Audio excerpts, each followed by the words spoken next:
So this video was all planned and clipped last week, but then this happened. And so now we're bang slap in the middle of Season of the MYTHOCLAST. That means that this video and build now has to work with Vex MYTHOCLAST in it instead of what I'd originally planned to use, my god-rolled Gridskipper Pulse Rifle. But I put this build together with a more of a PvP style focus, and as both weapons are energy weapons, you can technically replace them as pretty much like for like. Arguably Gridskipper, although niche, is actually quite meta, whereas Vex just definitely isn't. But I digress, so let's just get straight into the build.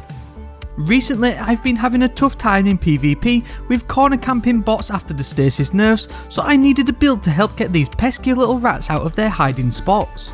I turned to the Hunter, and more specifically the exotic SHINOBU'S VOWO.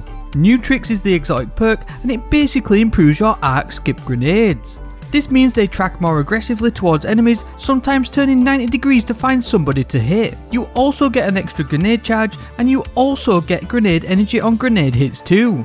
It's quite a potent exotic, and I feel it's slept on in PvP especially, as hitting an enemy or two will pretty much grant a full grenade recharge. Obviously we're going with the Arcstrider, with the Way of the Wind being the perfect choice. Focused breathing will give us a sprint speed boost, but it also recharges your dodge ability faster. This allows us to skimp on the mobility stat a bit too. Your melee and grenades will also charge faster when critically wounded with combat meditation, which is complemented by both your disorientating blow melee to disorientate targets and nearby enemies on melee hits, as well as lightning reflexes making you harder to kill while dodging. This means you can escape a gunfight and stay in the red bar of your health, benefiting more from increased ability regen. Chuck a bomber mod on your class item to also get bonus grenade energy when dodging, allowing for even more grenades, and combine it with ashes to assets so that any grenade final blows will grant super energy as well. Taking charge and high energy fire will also grant you boosted weapon damage when collecting an orb of power, so make sure you're hunting them down in the Crucible.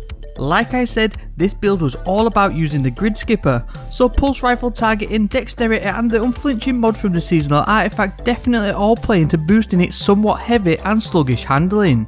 But you'll definitely want to do the same with fusion rifle mods when using the Vex MYTHOCLAST too. Gridskipper is ideal for either starting or ending an engagement on anyone you've primed with a skip grenade. It'll mostly be an instant 2 burst the majority of the time. I have a heating up and frenzy roll, which most will say is the ideal PvE god roll. However, using this build I definitely got frenzy to proc more often than not. Plus it's really easy to keep the uptime going with it, especially if you're getting into gunfights moving around the map. It's only a 15% damage boost, but it makes your time to kill more forgiving. Not only that, but frenzy also boosts your handling and reload speed too. This makes it super snappy and reloads as quick as Outlaw. It's probably the most underrated side of the perk, but it's really noticeable when it's active. Combining frenzy with heating up though is the cherry on top. This massively improves the accuracy and stability of the weapon, making Gridskipper into somewhat of a laser beam. If you haven't tried this combo on Gridskipper, definitely go hunt one down using your focused umbral engrams at helm. You'll never look back, honestly. I was pairing this build with Blasphemero to cover the close quarter action. This slug shotgun packs a punch, and it's great for rangy one-shot headshots. It's not quite Chaperone, but in this setup it'll do the job. Quick draw, although it has been nerfed, it still works a treat on getting your setup to pop heads, and moving target will boost the aim assist nicely to pop them even easier. For my heavy, I did start to meme on everyone with Anarchy, and honestly it's a ton of fun in PvP.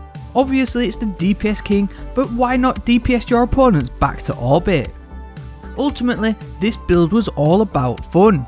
I was sick to death of corner camping madness in the Crucible, and it was driving me stir crazy. But I feel this build does somewhat counter it, forcing players out of cover and into angles you can combat them with any of your abilities or weapons. The only real downside is just how incredibly underwhelming the Arcstaff super is. Players will always just be out of range of your attacks as they tease you by running away. It's oddly satisfying when you corner a bunch of enemies, but it's just too far and few between, to be honest. I was going to cover a PvE setup for this one, which I did briefly touch on in my Impulse Recycle video recently. However, 3D Hero made an excellent build and it ticks all the right boxes with elemental well mods and the like, so I'll leave a link to that down below.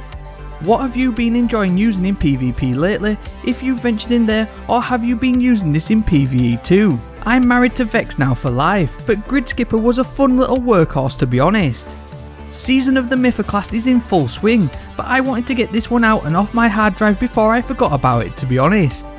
If you're new here, please subscribe.